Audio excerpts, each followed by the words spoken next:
La unidad 1 empieza hablando del Renacimiento, pero para entender esta época es necesario que entendamos lo que fue el feudalismo.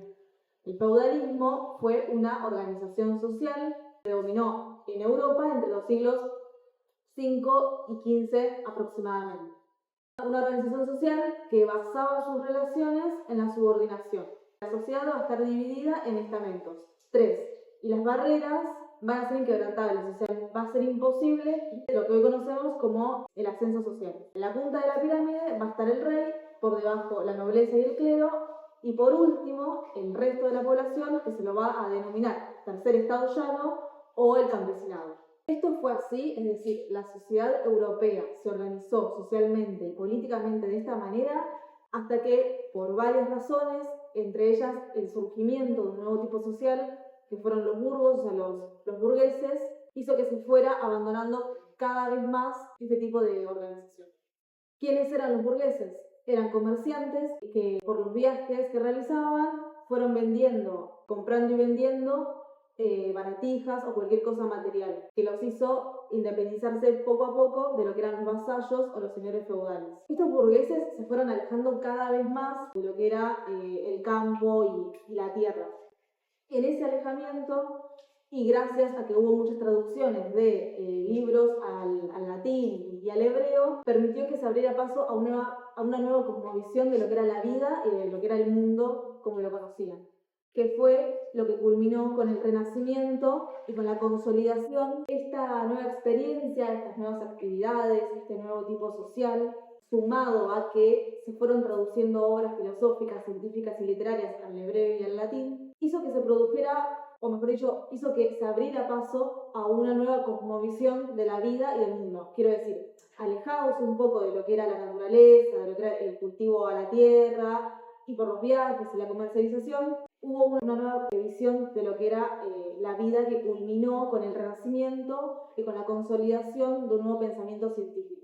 Esta nueva corriente filosófica y política del Renacimiento va a dejar atrás lo que era la Edad Oscura y nos va a abrir paso a una nueva cosmovisión del mundo donde el hombre va a estar como protagonista.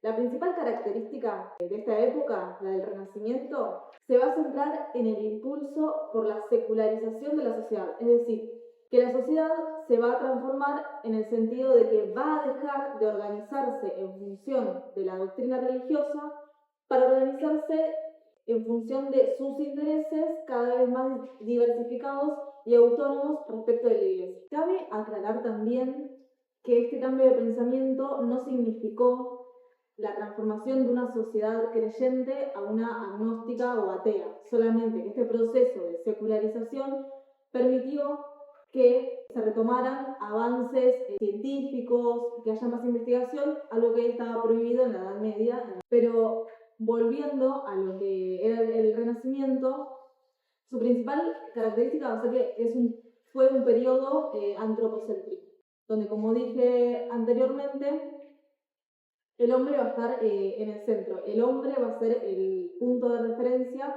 a partir del cual se va a reestructurar de vuelta el orden político y social. Este modelo antropocéntrico va a desplazar al teocéntrico, es decir, donde Dios es el centro del universo. Pasando en limpio se va a dejar atrás, como decía, al modelo teocéntrico. Pasando en limpio se va a dejar atrás el modelo teocéntrico, del cual devino por la irracional interpretación que le dio la Iglesia de aquella época a las Sagradas Escrituras, para dar paso a una comprensión del mundo a través de una perspectiva más analítica basada en la observación y en el estudio, más allá de la fe. Consecuentemente, los cuestionamientos a la Iglesia se hicieron cada vez más notables cuando se dan las denominadas reformas, que eso ya es el punto 3.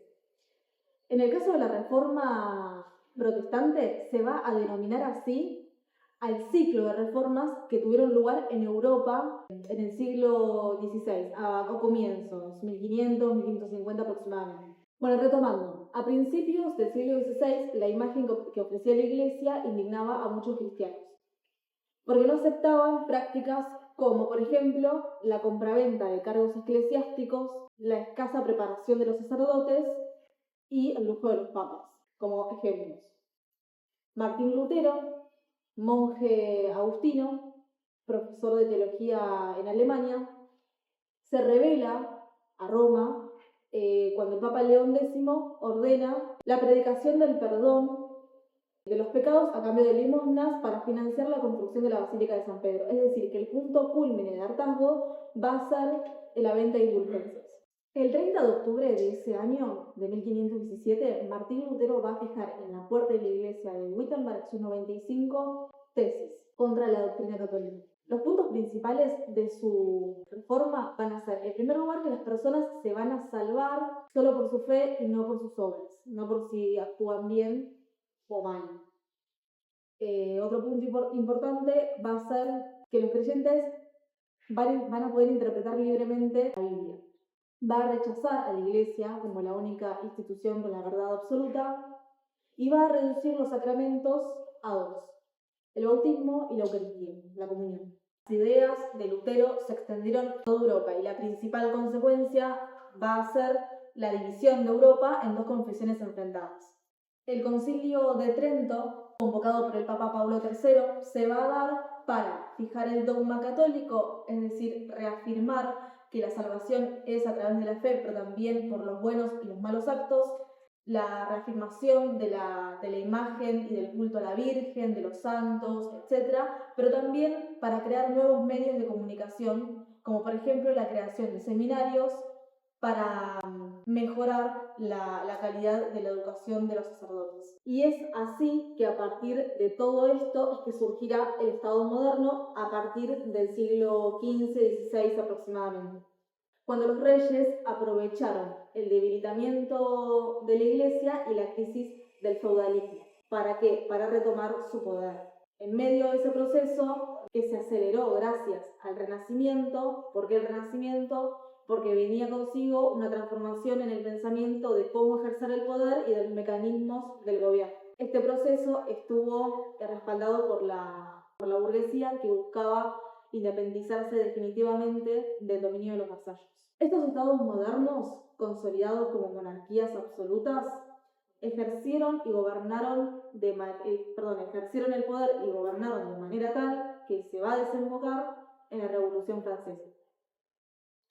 La Revolución Industrial, por su parte, se va a dar también en consonancia con la expansión colonial y la crisis feudal. Cabe hacer una aclaración, porque si bien estos estados modernos en principio fueron monarquías absolutas, se dice que son estados modernos porque ese cercenamiento de tierras y de gobiernos es lo que sentó las bases para los futuros estados-naciones. Bueno, en consonancia con la Revolución Industrial, ya llegando al último punto de la bolilla, la teoría económica va a estar relacionada con la aparición de un nuevo tipo de economía, la economía capitalista. En la época medieval, la economía estaba pensada en ser administrada como si fuese una casa, teniendo en cuenta que eran pedazos de tierra porque eran latifundios, entonces al ser pequeños funcionaba una administración más sencilla. Con la aparición del capitalismo, con la expansión colonial, ya no va a ser suficiente ese tipo de administración y va a ser necesario dirigirla a satisfacer los intereses de una economía capitalista, de producción en masa y de excedentes. Con la aparición de la economía política como disciplina, se va a pasar por diferentes concepciones del Estado, de la sociedad y del individuo.